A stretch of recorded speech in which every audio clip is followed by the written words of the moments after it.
갑자기 어머니가 전화해서 어지럽다고 하시는데 어느 병원에 가라고 해야 할지 잘 모르겠어요. 간만에 아버지를 만났더니 자꾸 어지럽다고 하시는데 심각한 문제인지 판단이 안 됩니다. 이런 상황 정말 당황스러우시죠? 내 자신이 어지러우면 스스로 빨리 병원에 가든 해결하면 되는데 멀리 계신 부모님이 어지럽다고 하시면 어떻게 도와드려야 될지 걱정이 되시는 경우가 상당히 많을 겁니다. 오늘은 어버이날을 맞아서 연세 있는 부모님이 어지러울 때 어떻게 대처하면 좋을지 정확하고 실용적인 정보를 알려드리도록 하겠습니다.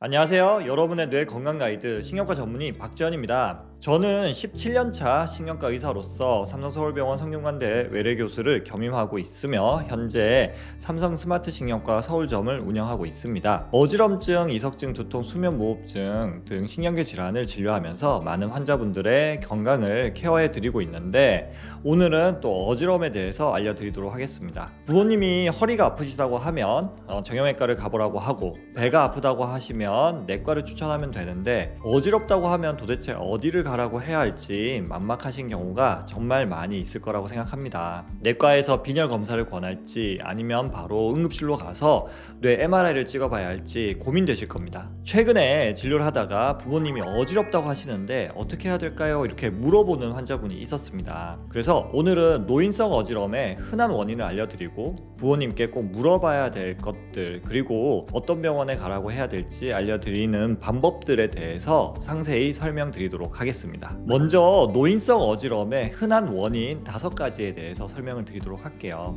노인분들의 어지럼은 다양한 원인에서 발생할 수가 있습니다. 가장 흔한 원인 5가지 중에서 첫 번째 바로 이석증입니다. 이석증은 제 채널에서 여러 번 다뤘던 제일 흔한 어지럼증의 원인입니다. 나이가 들면서 이석이 더 잘 부스러져 나오기 때문에 노인분들도 이석증이 제일 흔한 어지럼증의 원인이 됩니다. 귀 안쪽 전정기관에 있는 원래 이석 주머니에 있어야 될 이석이 물이 차 있는 공간인 방구리관에 잘못 들어가게 되면 우리가 조금만 움직여도 그 이석이라는 돌이 구르면서 내가 10바퀴 20바퀴 빙빙 돈 것처럼 느껴지는 그 증상이 바로 이석증이죠. 주로 자다가 생기는 게 특징이고 빙글빙글 돌면서 속이 메스꺼운 경우도 흔하게 있고요. 치료하면 금방 좋아지니까 빨리 진단해서 치료받는 것이 좋죠. 그래서 되게 제일 흔한 어지럼증의 원인 첫 번째는 바로 이석증입니다. 두 번째로 말씀드릴 것은 뇌혈관 질환입니다. 대표적으로 뇌경색, 뇌출혈이 있죠. 뇌가 이제 균형 감각을 잡는 신호가 뇌로 들어오기 때문에 뇌에 문제가 생겨도 어지럼증이 생깁니다. 이석증하고 비슷한 느낌의 어지럼이 생기기도 하는데요. 이때는 갑자기 생긴 어지럼증에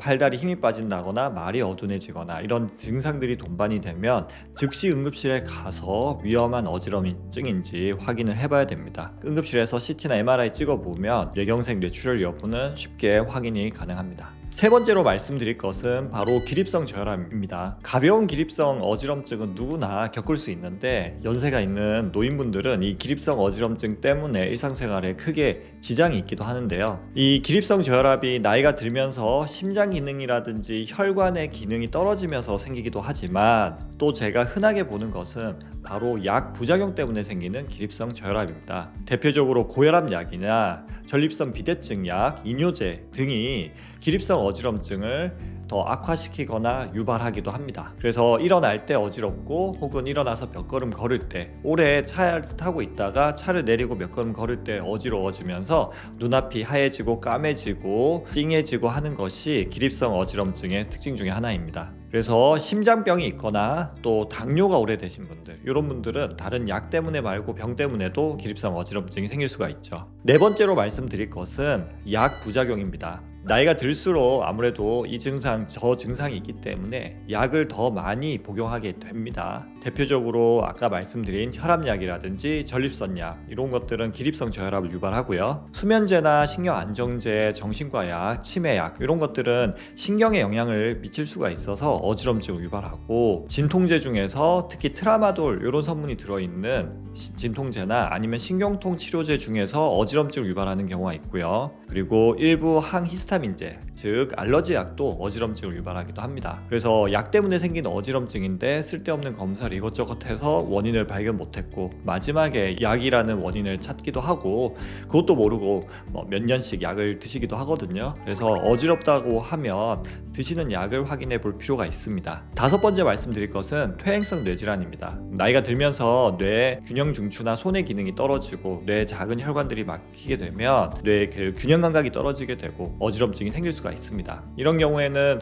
갑자기 심한 어지럼증이 생긴다기보다는 서서히 이제 어지럼증이 생기고 심해지고 가만히 있을 때는 괜찮은데 걸어 다닐 때 주로 어지럼증이 생긴다는 특징이 있습니다. 그래서 부모님이 갑자기 어느 날 어지럽다라고 하시면 몇 가지를 좀 체크를 해봐야 되겠죠. 물론 병원에 가서 이런 것들을 물어보면 좋겠지만 당장에 어느 병원 가야 될지 응급실 갈지 말아야 될지부터 판단을 해야 되니까 오늘 지금 말씀드릴 요 5가지 질문은 한번 해보시면 좋을 것 같아요. 간단하거든요.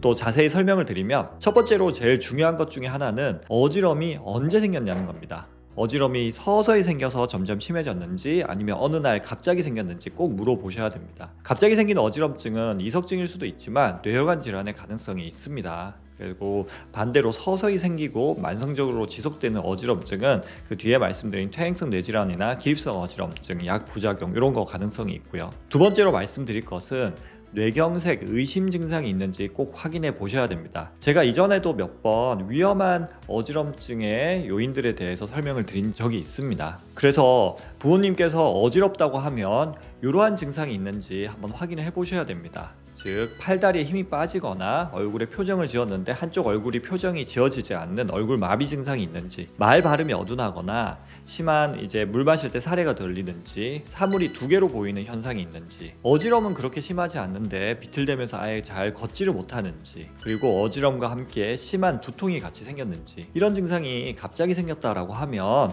뇌질환 가능성이 있습니다. 뇌출혈, 뇌종양, 뇌경색 가능성이 있으니까 빨리 응급실에 가셔야 합니다. 세 번째로 말씀드릴 것은 어떤 상황에서 어지럼증이 심해지는지 한번 물어보세요. 저도 진료 볼 때 항상 물어보는 항목인데 예를 들어서 누울 때, 고개 돌릴 때 이럴 때 어지럽다라고 하면 이석증 가능성이 높고요. 일어날 때 어지럽거나 일어나서 몇 걸음 걷다가 어지럽다 그러면 기립성 저혈압 가능성이 높습니다. 가만히 있으면 괜찮은데 걸을 때 술 취한 사람처럼 비틀비틀거리면서 어지럽다라고 하면 균형장애를 일으킬 수 있는 손의 질환이라든지 퇴행성 뇌질환, 말초신경병 이런 거 가능성이 있겠죠. 그래서 어떤 상황에서 어지럼증이 생기느냐는 우리가 진단하는데 정말 중요한 단서를 줍니다. 네 번째로 말씀드릴 것은 현재 복용 중인 약 확인하기입니다. 어지럼증을 유발할 수 있는 약은 종류가 정말 많고 정말 상관없을 줄 알았는데 어지럼증이 유발되기도 합니다. 그래서 지금 드시고 있는 약을 쭉 확인해 볼 필요가 있습니다. 그래서 환자분들 보다 보면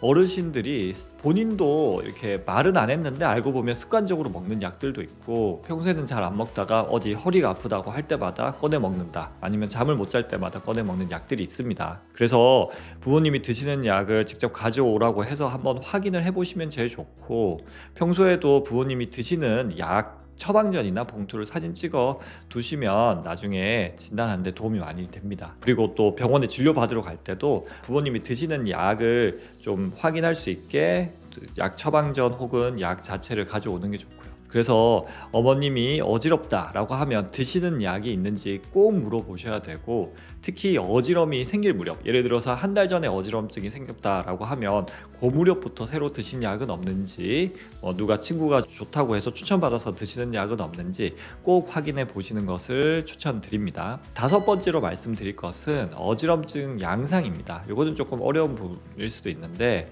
갑자기 이제 어지럼증이 생겨서 이틀 이상 지속이 되면 뇌경색, 뇌출혈 생각하셔야 되고요. 그리고 짧은 어지럼, 예를 들어서 한 5분에서 한 20분 정도, 10분 전후 되는 어지럼증이 자꾸 반복이 되면 뇌혈관이 좁아져서 피가 갔다 안 갔다 하면서 어지럼증이 생길 수가 있습니다. 그래서 요거는 뇌혈관 협착에 의한 어지럼증을 또 의심을 해야 되고요. 그리고 어지럼증이 이제 고개 돌릴 때 짧은 시간, 보통 30초 이내, 한 2분 이내 이런 어지럼증이 생기고 또 가만히 있으면 금방 좋아진다 라고 하면 이석증 가능성이 있습니다. 자, 다시 5가지 항목 정리해 보면 어지럼증이 갑자기 생겼는지 천천히 생겼는지, 그리고 뇌경색 의심 증상이 있는지, 세 번째로는 어떤 상황에서 어지럼증이 심해지는지, 네 번째는 어떤 약을 드시는지, 그리고 5번째는 어지럼증의 양상입니다. 요 5가지를 알면 사실 대부분의 어지럼증을 진단할 수가 있기 때문에 혹시 부모님이 어지럽다라고 하면 요것들을 한번 물어보시는 게 좋습니다. 그러면 이렇게 해서 우리가 어느 정도 어지럼증의 원인을 파악을 했다. 그러면 이제 어떻게 대처를 해야 되냐 설명을 드릴게요. 이석증이 제일 흔한데 이석증이 의심이 될 때는 가까운 신경과 혹은 이비인후과를 방문해서 이석증을 진단 치료를 받는 것이 좋습니다. 이석증은 대부분 간단한 이석 정복술로 빠르게 치료가 되죠. 두 번째로 뇌혈관 질환이 의심이 될 때입니다. 갑자기 어지럼증이 생겼는데 뇌질환이 의심이 된다. 이것은 무조건 응급실로 가셔야 됩니다. 하루라도 빨리, 1시간이라도 빨리 가셔야 되고요. 만약에 이런 증상이 뇌가 좀 의심되기는 하는데 뭐 하루 이틀 된 건 아니고 적어도 1주, 2주, 뭐 한두 달 전부터 그랬다. 그러면 또 응급실에 가기는 좀 애매합니다. 뭐 걸을 수도 있고 한다면 그러면 가까운 신경과에 가셔서 진료를 받는 것이 좋겠죠. 세 번째로 기립성 저혈압, 일어날 때 생기는 어지럼증이 의심이 될 때는 먼저 복용하는 약을 확인을 해서 혈압약을 드신다 혹은 전립선 약, 이뇨제 이런 것들을 복용 중이라면 처방받은 병원에 가서 먼저 상담을 받아보시면 됩니다. 만약에 약을 복용하는 상황이 아니라면 이제 신경과나 내과를 가셔가지고 기립성 저혈압이 맞는지 혹은 기립성 저혈압의 원인이 뭔지 파악을 해볼 필요가 있습니다.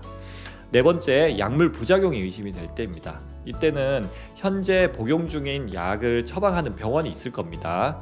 수면제나 정신과 약들 같은 경우에는 정신과에서 처방을 받을 거고 내과계 약이나 혹은 이제 진통제 중에서도 이런 약들이 있기 때문에 처방받은 병원에 가서 약을 변경을 해야 되는 건 아닌지 상의를 해보도록 하세요. 마지막으로 꼭 알려드리고 싶은 것은 평소에 미리미리 부모님이 드시는 약을 사진을 좀 찍어가지고 자녀분들이 미리 받아두면 좋을 것 같아요. 사실 저도 말은 이렇게 하지만 저희 부모님이 막상 이제 드시는 약이나 이런 것들을 저도 사실 꼼꼼하게 챙기질 못하고 있었는데 이참에 저도 저희 부모님 드시는 약을 한번 쭉 정리를 해보는 시간을 좀 가져봐야 될 것 같아요. 오늘 영상이 제가 오늘 마침 어버이날이어서 이 영상이 업로드 되는 거는 며칠 후겠지만 어버이날이어서 생각이 나서 부모님이 어지러울 때 우리가 자식으로서 어떻게 대처하는 게 좋을지에 대해서 설명을 드렸습니다. 끝까지 제 영상을 시청해 주셔서 너무 감사하고 제 영상이 도움이 되셨으면 좋아요, 구독 그리고 부모님이나 다른 친구분들한테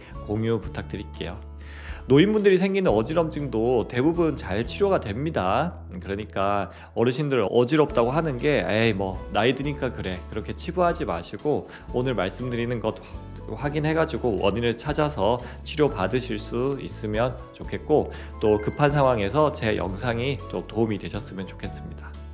끝까지 시청해 주셔서 감사드리고 다음에 또 유용한 영상으로 찾아뵙도록 하겠습니다. 신경과 전문의 박재현이었습니다.